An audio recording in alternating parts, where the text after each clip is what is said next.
Assalamualaikum warahmatullahi wabarakatuh. Salam bahagia selalu buat sahabat channel Misteri Goib. Mari kita simak dan mulai ceritanya.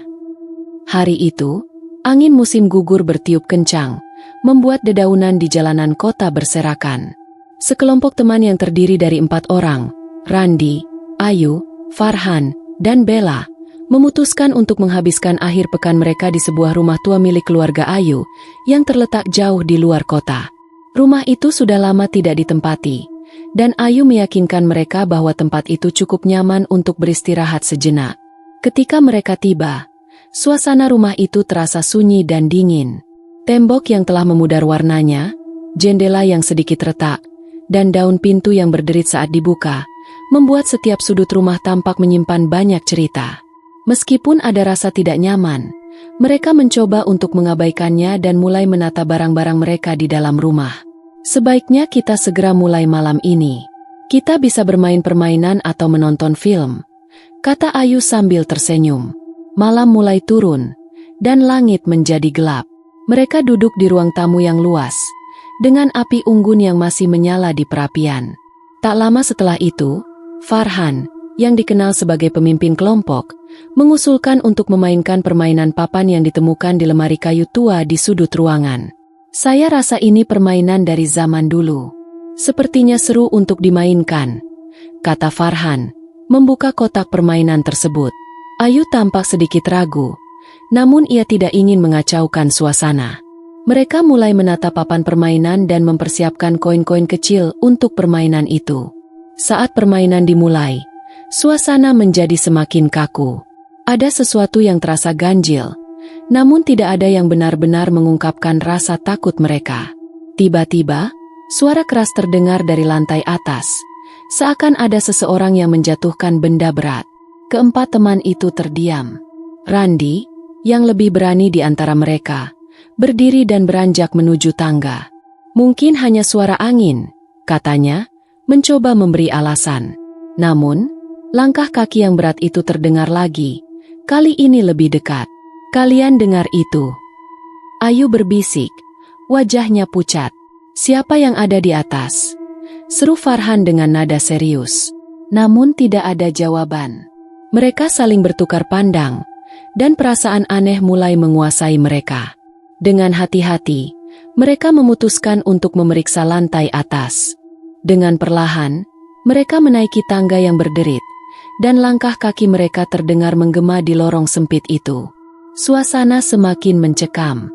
Lampu-lampu rumah itu samar-samar menyinari, menciptakan bayangan aneh di sepanjang dinding yang kotor. Ketika mereka tiba di atas, hanya ada keheningan yang menakutkan. Tidak ada jejak orang, tak ada suara selain detak jantung mereka sendiri.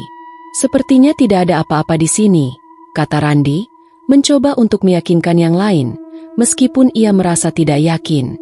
Ayu memandang sekeliling dengan gelisah. Aku merasa seperti ada yang mengawasi kita, ujarnya dengan suara gemetar.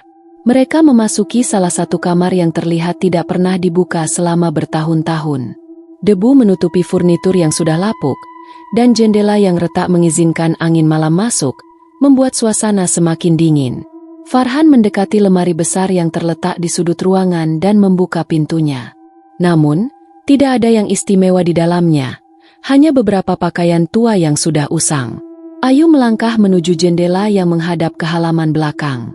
Kenapa jendela ini terbuka? Gumamnya. Tiba-tiba, sebuah suara berbisik terdengar di telinga Ayu, membuatnya terlonjak mundur. Siapa itu? Teriak Ayu, mata terbelalak. Semua teman-temannya menoleh ke arahnya, tetapi ia hanya bisa menggenggam tangannya dengan ketakutan. Tidak ada siapapun di sana. Kemudian, dengan suara pelan, Farhan berkata, "Ayu, kamu baik-baik saja? Mungkin kamu hanya merasa terkejut." Namun, raut wajah Ayu menunjukkan ketakutan yang nyata. "Aku tidak merasa terkejut," jawabnya dengan suara bergetar. "Aku merasa seperti ada yang mencoba berkomunikasi dengan kita." Tiba-tiba, lampu di kamar itu padam, menciptakan kegelapan total. Hanya ada suara napas mereka yang terdengar di tengah keheningan yang mencekam. Bella meraih tangan Farhan, dan suara pintu kamar yang terhempas terdengar dari jauh.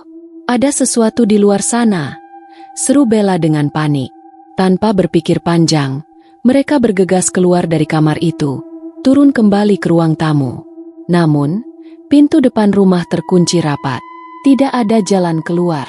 Sebuah suara lain terdengar, kali ini lebih jelas dan mengerikan.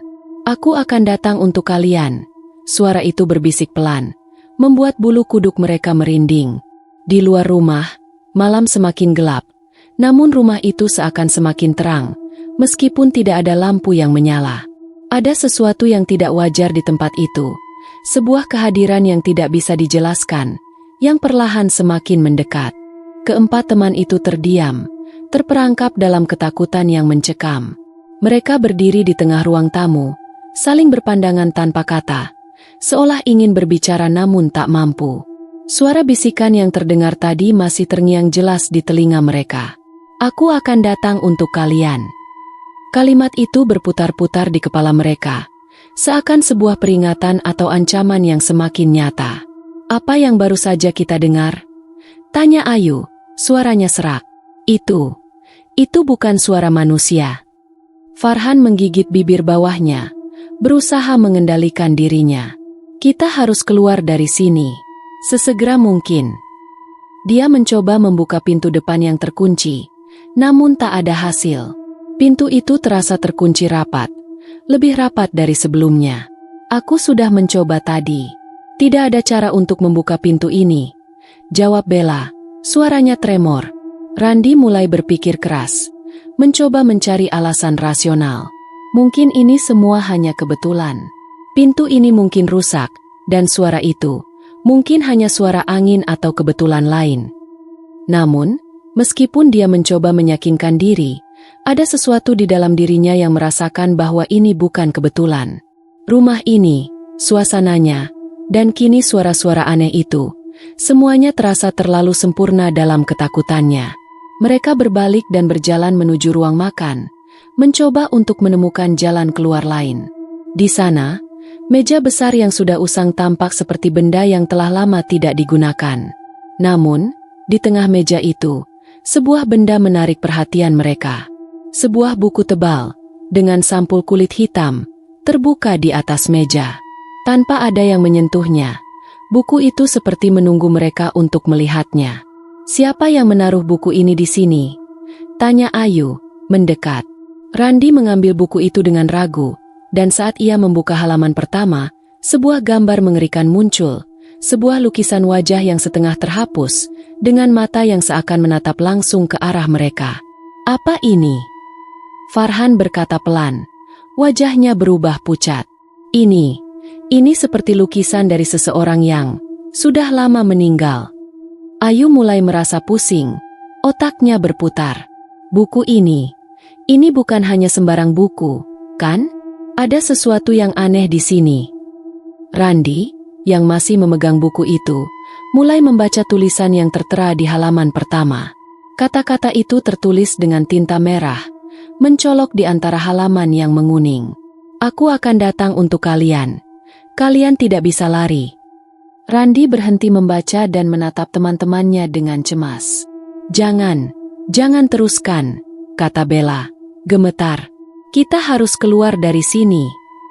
Namun, belum sempat mereka berlari, lampu rumah itu tiba-tiba menyala dengan terang. Semua lampu, yang sebelumnya padam, kini menyinari setiap sudut rumah, menciptakan bayangan-bayangan aneh yang bergerak di sepanjang dinding. Mereka terdiam. Sebuah suara berbisik lagi, lebih keras kali ini, mengisi seluruh ruangan. "Sudah terlambat," kata suara itu, lebih jelas dari sebelumnya. "Aku datang untuk kalian." Seketika, suhu di dalam rumah menjadi sangat dingin. Farhan merasakan sesuatu yang berat di dada, seakan ada sesuatu yang menekan dirinya dari segala arah. Bella terjatuh ke lantai, pingsan. Ayu menggenggam tangan Randi dengan erat, sementara Randi merasa tubuhnya semakin lemas. Di balik kegelapan yang menyelimuti, sebuah bayangan hitam mulai bergerak perlahan menuju mereka, mengambang di udara, seakan tak terikat oleh gravitasi. "Apa itu?" Randi berbisik dengan suara tercekat. Bayangan itu semakin mendekat, dan mereka merasakan hawa dingin yang menusuk tulang. Dalam sekejap, suara bisikan itu kembali terdengar. Kali ini diikuti oleh tawa rendah yang mengerikan. "Aku datang." Suara itu menggemparkan seluruh rumah. "Dan kalian tidak akan bisa lari." Dengan mata yang terbelalak ketakutan, mereka menyadari bahwa kehadiran ini tidak akan pergi begitu saja. Itu adalah sesuatu yang lebih gelap dari apa yang bisa mereka bayangkan. Sesuatu yang telah lama menunggu untuk datang. Dalam kegelapan yang semakin menyelimuti rumah itu, tubuh mereka terasa semakin berat, seperti ada sesuatu yang mengikat mereka di tempat. Bayangan hitam itu kini mengelilingi mereka, bergerak tanpa suara, hanya meninggalkan hawa dingin yang menusuk hingga ke tulang. Tawa rendah yang mengerikan terdengar semakin jelas, seolah berasal dari segala arah. Masing-masing dari mereka merasa seolah ada tangan tak terlihat yang meremas dada mereka, membuat pernapasan semakin sulit. "Ayo, jangan takut," bisik suara itu, sangat dekat, serasa di telinga mereka. "Aku akan datang untuk kalian. Kalian takkan pernah bisa melarikan diri." Randi mencoba berteriak, tapi suaranya seakan tersangkut di tenggorokannya. Setiap langkah yang mereka coba ambil terasa seperti melawan kekuatan yang tak kasat mata, yang menahan mereka tetap berada di tempat. Farhan, yang paling berani di antara mereka, mencoba untuk berlari ke pintu, namun langkahnya terhenti seakan ada sesuatu yang menahannya. "Pintu itu terkunci," seru Farhan, mencoba menarik pintu depan dengan kekuatan penuh. "Kita harus keluar dari sini. Kita harus." Namun, suara bisikan itu semakin keras. "Kalian tidak akan pernah keluar dari sini." Tiba-tiba, lantai di bawah kaki mereka bergetar. Gemuruh itu datang dengan kecepatan yang begitu mendalam, hampir seperti ada sesuatu yang besar dan berat bergerak di bawah mereka. Lantai mulai retak, dan potongan-potongan kayu berjatuhan, menciptakan suara yang mengerikan. Keempat teman itu berlari dengan panik, menyelamatkan diri ke lorong sempit yang mengarah ke belakang rumah. Ketika mereka tiba di ujung lorong, pintu belakang terbuka dengan sendirinya, seakan ada yang mengundang mereka masuk ke dalam kegelapan luar. Namun, jauh di depan mereka, di luar rumah, ada cahaya samar yang muncul, seakan memberikan harapan. Tanpa berpikir panjang, mereka berlari ke arah cahaya itu. "Ayo, cepat!" teriak Ayu dengan suara terbata-bata. Namun, semakin mereka mendekat keluar, semakin mereka merasa ada yang aneh. Cahaya itu mulai memudar, seakan ditelan oleh kegelapan yang lebih dalam. Tiba-tiba, tanah di bawah mereka terguncang keras, dan langit di atas berubah menjadi hitam pekat, tanpa bintang atau cahaya bulan. Bayangan hitam itu muncul lagi, kali ini lebih besar dan lebih menakutkan, melayang di atas mereka dengan mata merah yang menyala. "Apa yang kalian lakukan di sini?" Suara itu berbisik lebih keras, sekarang begitu nyata dan mengerikan. "Kalian sudah masuk ke wilayahku, dan tidak ada jalan keluar." Mata mereka mulai kabur, seakan tubuh mereka dipaksa untuk memandang makhluk itu. Farhan, yang berlari paling depan, terhenti di tempat, tubuhnya kaku, tidak bisa bergerak. Randi, Ayu, dan Bella berusaha menariknya, namun tubuh Farhan semakin berat, seperti ditarik oleh kekuatan yang tak terduga. Kemudian, suara tawa itu menggelegar di udara, menciptakan getaran yang menghentak-hentak jantung mereka. "Aku datang untuk kalian." Bisikan itu terakhir kali terdengar, dan tiba-tiba langit seolah menelan mereka dalam kegelapan total. Ketika mereka terjaga, mata mereka terbuka perlahan. Mereka sudah tidak lagi berada di luar rumah itu, tetapi kembali di dalamnya, di ruang yang sama, di tempat mereka pertama kali mendengar bisikan itu.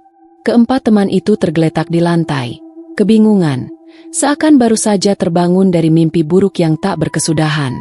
Namun, ketika mereka melihat sekeliling, sesuatu yang lebih mengerikan membuat darah mereka membeku. Buku tebal yang mereka temukan sebelumnya, yang mereka kira sudah hilang, kini terletak di meja depan mereka. Sampulnya yang hitam mengilap, dan halaman pertama yang terbuka menunjukkan kalimat yang sama, kali ini lebih mencolok. "Aku datang untuk kalian." Tanpa sempat bernafas lega, mereka mendengar bisikan itu lagi, Kali ini lebih dekat, lebih nyata, dan lebih mengerikan. Kalian tidak akan pernah bisa lari.